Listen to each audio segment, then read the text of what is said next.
जय गुरु जी संगत जी। आज दिव्य आभा से 29 सत्संग शुरू करते हैं, जिसका शीर्षक है हमारे युग के महापुरुष। असीत गिरि सम स्यात् कज्जल सिंधु पात्रे, सूरत रुवर शाखा पत्र मूर्वी, लिखति यदि गृहीत्वा शारदा सर्वकालम, तदपि तव कुर्णाम शीश पार न याति। हे शिव, यदि जीवन भर कल्प वृक्ष की कलम से, मेरु पर्वत की दवात से सागर रूपी स्याही भर कर और संपूर्ण पृथ्वी को कागज की भांति प्रयोग कर आपके गुण लिखे, तो भी सरस्वती माँ असफल ही रहेंगी।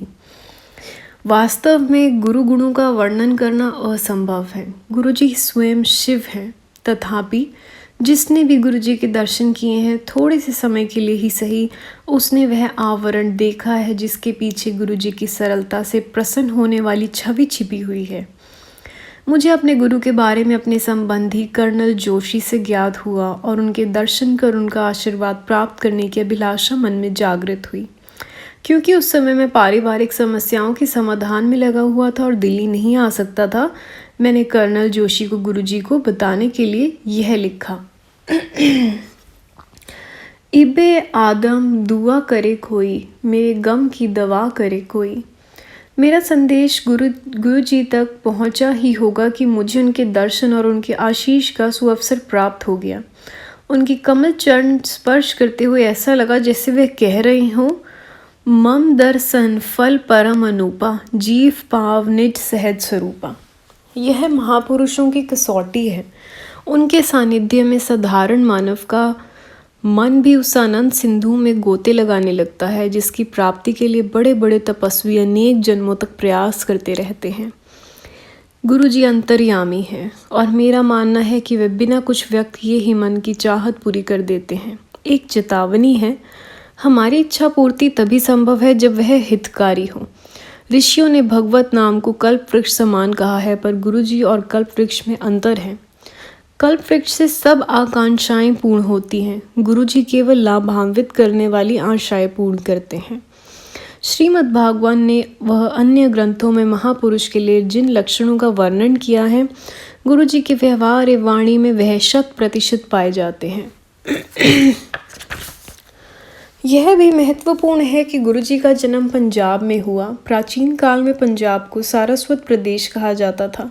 न केवल महर्षि व्यास, जिन्होंने वेदों को व्याख्या पूरी करी, पुराणों को संकलित किया, महाभारत और ब्रह्मा सूत्रों की रचना करी, उनके जैसे ही अन्य महान ऋषियों ने इस धरती को सदा धन्य किया है।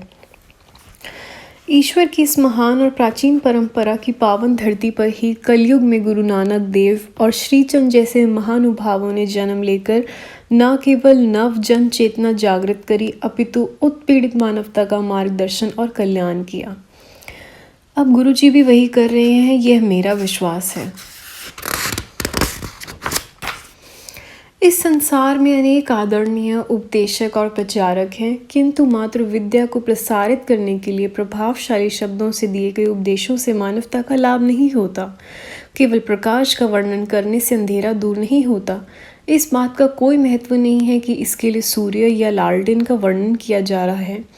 आवश्यकता है इस बात की कि जिसमें इस ज्ञान की दीपक प्रज्वलित हो चुका है, वह संवेदना सहित अध्यात्म की ज्योत जलाकर मानव के अंदर की छिपी हुई ज्योत उजागर करने का प्रयास करें। गुरु जी के व्यक्तित्व ऐसा ही है। अपनी प्रतिभाओं से वह न केवल अपने अनुयायियों के मार्ग में आने वाले संकट से सावधान कर देते हैं, वरन उसकी यात्रा भी निष्कंटक कर देते हैं। महात्मा तुलसीदास कहते हैं कि गुरु जी जैसे महापुरुष ईश्वर से भी उच्च हैं।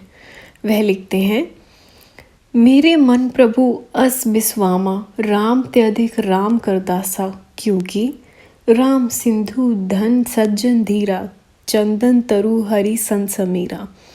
जैसे हमारी प्यास बुझाने के लिए मेघ वर्षा करते हैं और वायु चंदन वृक्ष की शीतलता फैलाती है, उसी प्रकार से महापुरुषों के माध्यम से हम ईश्वर को प्राप्त कर सकते हैं।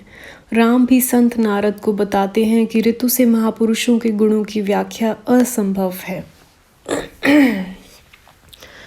श्रद्धेय गुरु जी सचखंड वासी हैं। यह सचखंड क्या है और कहाँ है, इसका ज्ञान केवल उसको होता है जिसे गुरु जी की कृपा प्राप्त हुई हो। अतिशय कृपा जाहि पर होई पाँव दे एहि मार्ग सोई। संत विशुद्ध मिलहि प्रभु ताहि चिंत वहीं राम कृपा करी जाहि। कहते हैं कि निराकार ईश्वर सचखंड में निवास करते हैं। दयावान परमात्मा समय समय पर अपने महापुरुषों को, जीवों को उनके दैहिक, दैविक और भौतिक कष्टों से मुक्त कर उनके पथ प्रदर्शन कराने के लिए भेजते हैं। महापुरुष जीव को क्रम से धर्म खंड, ज्ञान खंड, श्रम खंड, कर्म खंड से ले जाते हुए सचखंड से ईश्वर के निवास पर ले जाते हैं। अंत में यात्रा यहीं पर समाप्त होती है। जीव अपने कष्टों के सदा के लिए मुक्त होकर परमानंद को प्राप्त करता है। पूजनीय गुरुजी पहले अपने भक्त की समस्याओं की इति उकर उसे कर्म योग के मार्ग पर ले जाते हैं। यह यात्रा का पहला भाग है। धर्मखंड भक्त तन और मन से स्वस्थ होकर लौकिक पारलौकिक विषयों पर चिंतन कर पाता है। वह इस संसार की सच्चाई और स्वयं अपने जीवन की क्षणिकता को पहचान लेता है। यह ज्ञान खंड है। अपनी अल्पज्ञता और स्वाभिमान का उसे भान होता है। वह लज्जित होता है। अविराम विचार से वह प्रभु की महानता और अपने अस्तित्व को पहचान लेता है। वह सोचता है कि ये जीवन जो प्रभु ने सर्वानंद प्राप्ति के लिए प्रदान किया है व्यर्थ व्यतीत हो रहा है। जब परमात्मा से मिलने की उत्कंठा आध्यात्मिक हो जाती है, वह श्रम खंड में पहुंच जाता है। इस यात्रा का शिखर तब आता है जब उसे प्रभु कृपा प्राप्ति का आभास होता है, क्योंकि उसके सारे संशय समाप्त हो जाते हैं और मन आनंद सागर में गोते लगाने लगता है। यह कर्म खंड का क्षेत्र है। दीप्तिमान परम कृपा के आनंद में डूबे हुए जीव के लिए सचखंड के द्वार खुल जाते हैं। कोई इस यात्रा पर अकेले नहीं चल सकता। शिव समान व्यक्ति के लिए भी जीवन सागर को पार करना कठिन है। ज्ञान के भंडार ब्रह्मा को भी परमानंद की प्राप्ति के लिए गुरु या महापुरुष के पास जाना पड़ता है और गुरु की कृपा दृष्टि तुरंत उन्हें वहां पहुंचा देती है। गुरु जी इस युग के ऐसे ही महापुरुष हैं और मैं उनके कमल चरणों की वंदना करता हूँ। आपके कमल चरण को समर्पित। हे भगवान शिव, गुणगान करता हूँ। आपके कमल चरणों का आश्रय है आप हमारे। आपके कमल चरण बांधते हैं हम आपसे। लौकिक माया को भेद कर भक्तों को भेंट करें उनकी आशाएं कल्प वृक्ष की भांति। हे भगवान शिव, गुणगान करता हूँ आपके कमल चरण का। शिव, ब्रह्म और स्वर्ग के समस्त देव नतमस्तक होते हैं आपके कमल चरणों में। हे सबसे प्यारे गुरु, ढूंढता है जो आसरा, मिलता है उसे सहारा। आपके चरण सबसे प्यारे प्रभु, कुचल दें सब बाधाएं और भव सागर से पार करें। हे भगवान, हे शिव, गुणगान करता हूँ आपके कमल चरणों में। यह लिखा गया है जगदीश चंद्र पांडे, जो नैनीताल से हैं। इसकी समाप्ति होती है। शुक्रिया सुनने के लिए। जय गुरु जी, शुक्राना गुरु जी।